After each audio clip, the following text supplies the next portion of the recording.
좋은 아침입니다. 오늘은 이 퇴직 준비라는 주제로 한번 말씀드려 보겠습니다. 사실은 이 주제는 원래 생각했던 건 아닌데요. 지금 어제 보면 그 태양건설이 워크아웃을 신청했지 않습니까? 사실은 이건 엄밀히 말하면 2023년도 봄에 있었어야 될 건데 그동안 무수히 말도 많았고 잘 넘겨왔고 뭐 정부에서도 하여튼 부담을 좀 줄이는 차원에서 좀 지원도 해주고 뭐 했던 이런 부분들이 아직까지는 미뤄왔던 것 같은데요. 지금 이게 태양건설만의 문제가 아니라는 데 문제 있습니다. 그리고 사실은 저는 어제 이 기사를 보면서 무슨 생각을 했냐면 태양건설이 워크아웃을 갔네? 그러면 저 기업에 근무하던 수많은 사람들은 급여가 제대로 나갈 수 있을까? 이 문제가 사실은 바로 떠올랐던 건 제가 정년을 다 채우지 않고 50의 회사를 나와본 경험이 있기 때문에 그래서 그랬을 겁니다. 지금 근로자들은 사실은 뭐 열심히 일했잖아요. 그리고 뭐 최선을 다해서 조직에 충성하고 살아왔는데 기업이 이익이 뭐 어마어마하게 난다고 해서 뭐 크게 성과급이 일부 조금 주는 데도 있고 아니면 그나마도 없이 월급만 주곤 했지만 나빠지면 바로 이, 구, 이 워크아웃이라는 게 기업 구조조정이지 않습니까? 기업은 구조조정하라 그러면 일단 사람부터 자르는 것부터입니다. 사람을 자르고 노조를 뭐 어떻게 최대한 활동할 수 없도록 그렇게 하고 그래서 반발하지 못할 수준을 만들어 갖고 이거를 채권단이 팔아 넘기는 거. 그래서 자금을 회수하는 거. 물론 채권자들도 그 원금 회수는 불가능합니다. 하지만 최대한 피해를 줄이고자 그런 작업들을 하거든요. 그러면은 뭐 좋으나 싫으나 어쨌든지 간에 한 직장에서 오랜 기간 근무했던 사람들 거의 다 뭐 직장을 잃게 되죠. 그리고 경험이 을 하셨거나 아니면 뭐 들어보신 분들 계실지 모르겠지만 이게 고용승계라는 얘기 하잖아요. 뭐 사실 말이 그렇지 실제로 고용승계가 제대로 되는 경우는 거의 없습니다. 일단 월급이 급여가 많이 나가는 그 고위직들은 거의 다 일단 일과사표 받는다고 봐야 되고요. 그리고 이거를 예를 들어서 이 태형건설을 다른 건설에서 인수한다고 쳤을 때 그쪽에 있는 사람들이 예를 들어서 그쪽 부장이면 이쪽 부장은 그쪽 부장 밑에 갖다 놔버립니다.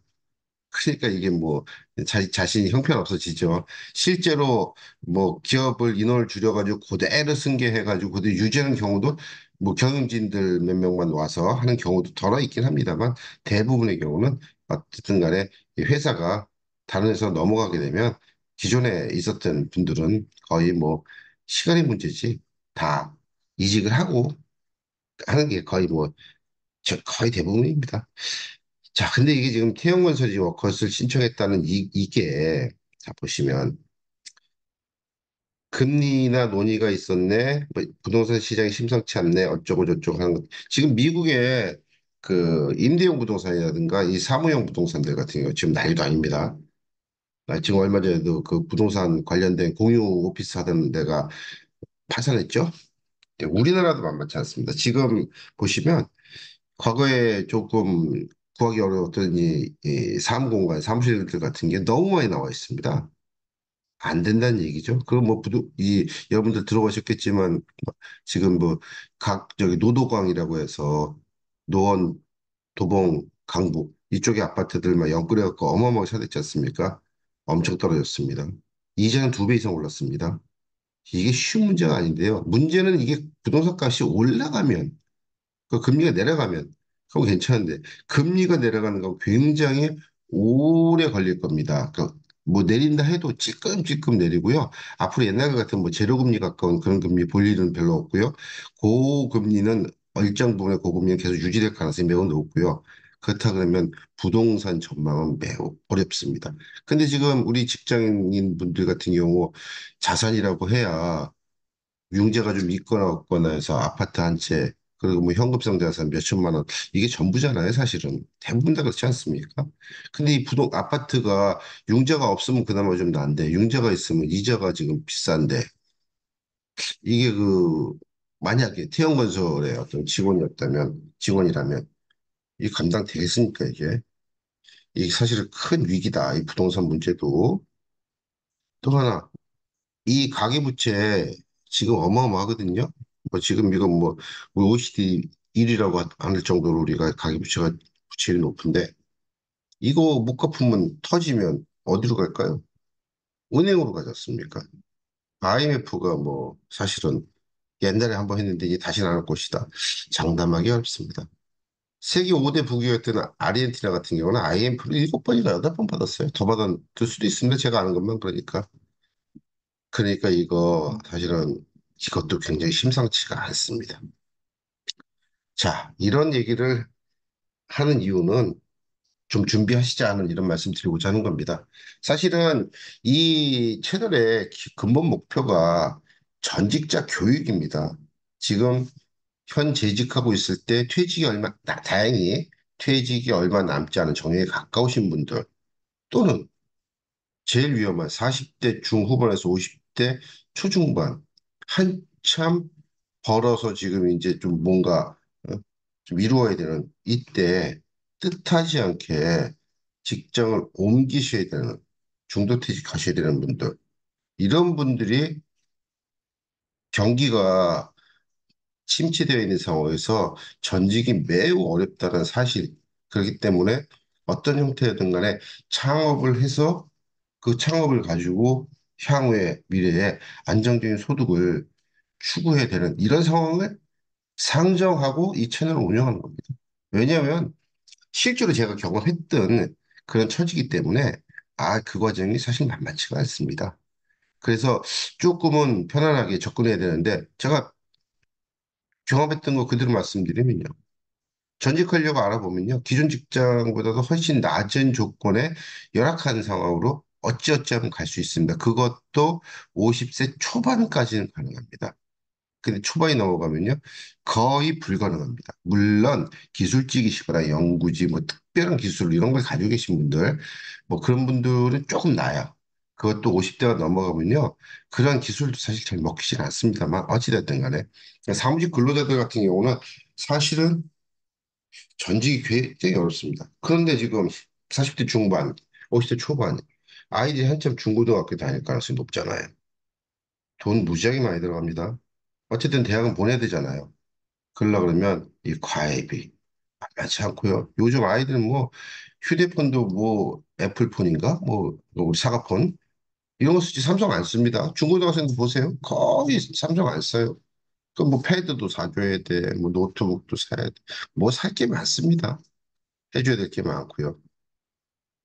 문제는 직장을 안정적으로 다녀도 그것들을 다 해주기가 만만치 않은데 직장을 그만두게 되면 정말 삶이 달라질 수 있습니다. 그래서 저는 시간이 좀 있으신 분들은 준비하시라는 차원에서 이 사자성어를 제시합니다. 이 교토삼고를 많이 들어보셨죠? 교활한, 뭐 똑똑한 토끼는 위험을 대비해서 자기를 잡아먹으러 오는 다른 짐승들을 피하기 위해서 굴을 세게 판다. 토끼도 굴을 세게 파는데 왜 사람이 직접 한 군데만에 목을 매느냐. 뭐 이런 반성의 의미일 수도 있습니다. 어찌됐든 간에 지금 준비하시지 않으면 나중에는 굉장히 어려워질 수 있습니다. 그런데 말입니다. 창업이라는 건 두 가지가 있다고 제가 계속해서 이 채널에서 말씀드렸는데 지식 서비스로 창업하는 방법과 아니면 소상공인 창업하는 방법. 여러분들 그 중소기업을 만들겠다나 제조업을 하겠다 이런 생각을 하지 마세요. 그건 정말 죽음으로 가는 길입니다. 특히 제조업 절대 하시면 안 됩니다. 우리나라의 제조업은 솔직히 말씀드려서 이미 끝났다. 봅니다. 원재료비 많이 올랐고요. 인건비 엄청 올랐고요. 그거 만들어서 팔려고 그러면 경쟁자 무지하게 많고요. 정말 세상에 없는 거, 정말 나만이 할 수 있는 걸 하신다 그러면 가능한데 그렇지 않다 그러면 제조업 절대 하시면 안 됩니다. 그러면 지금보다 훨씬 더 열악한 상황이 될 가능성이 매우 높습니다. 그러니 우리가 남는 거는 소상공인 창업을 해갖고 어떤 제품이나 서비스를 판매하거나 아니면 지식 서비스 산업으로 진출해서 내 지식을 컨설팅 형태로 판매하는 방식. 이 두 가지가 있을 수 있을 것 같습니다. 물론 이 컨설팅 영역은 매우 다양합니다. 내가 어떤 기업의 중소기업의 경영 전략 이런 컨설팅을 할 수도 있는 거고 또 소상공인을 대상으로 하는 컨설팅을 할 수도 있고 예비 창업자를 대상으로 하는 멘토링 뭐 이런 것도 가능하고요. 그리고 다양한 기관들의 평가위원으로 활동할 수 있다든가 아니면 인증심사원으로 활동한다든가 안전보험 관리 체계 구축을 한다든가 ESG 컨설팅을 한다든가 그 외에도 뭐 농업 컨설팅 뭐 다양합니다. 할 수 있는 거는. 문제는 그게 진입장벽이 있어 보이지만 약간의 노력으로 그 진입장벽들은 다 허물 수가 있습니다. 물론 시간은 1년, 2년 정도 걸리실 수 있으세요. 하지만 다 허물 수 있다. 물론 절대 안 되는 영역이 있습니다. 문과 출신인데 무슨 내가 그 R&D 무슨 연구 뭐 이쪽 이건 안 되잖아요. 어차피 그럴 거면 꾸시는 거 아니지 않습니까? 그렇지 않으면 어지간히 할 수 있다. 이거 사실은 만만치는 않아요. 하지만 여러분들 지금 직장에 있을 때는 한 달에 300만 원 소득이라고 그러면 굉장히 적다라고 느끼실 건데 어느 날 퇴직을 하고 명함이 사라지는 순간 300만 원이 굉장히 큰 돈으로 보이실 수도 있습니다. 그 300만 원 정도는 벌 수 있습니다. 일단 기본적으로. 그리고 거기서 추가로 더 버는 건 자신의 역량과 노력인데요. 그 역량과 노력이라는 게 특별하게 엄청나게 고통스러워야 되는 것이 아니라 어떤 분야에 대해서 배우기를 주저하지 않고 적극적으로 달려들고 사람들하고 어울리고 하다 보면 사실은 뭐 꽤 괜찮은 직장이 될 수 있습니다. 할 수 있는 일이 굉장히 많죠. 그러니까 여러분들 지금 현재 그리고 지금 태형건설이 저렇게 됐죠. 그럼 태형건설의 그 뭐 임직원들이 뭐 몇백 명 되지 않겠습니까? 근데 옆에 있는 건설회사, 그 뒤에 있는 제조업 등등등등 내년에 이 고금리가 계속 유지되고 있고 이 판매가 부진한 이런 상황이 지속되면요 시간 문제입니다. 이거 다 터집니다.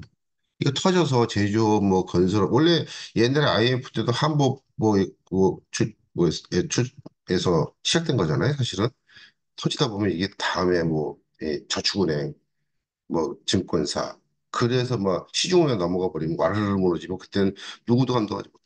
그래서 그때 우리가 내치가 안 돼가지고 IMF라고 하는 곳에 외치를 받았고 엄청나게 많은 손실을 받지 않습니까? 국부가 엄청 빠져나가고 그런 일까지는 안 갈 거라고 저도 믿습니다만 그거 비슷한 지경 그런 분위기만 형성돼도 기업들은 제일 먼저 하는 게 월급 많이 나가는 직원들을 짝째려 봅니다.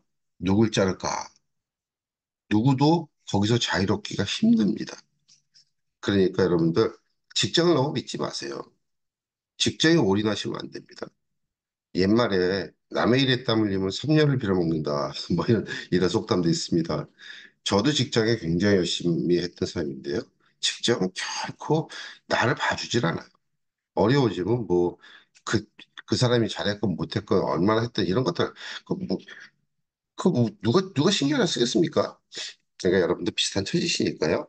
자, 지금도 많이 늦지 않았어요. 지금부터 여러분들께 그래서 제안을 해드립니다.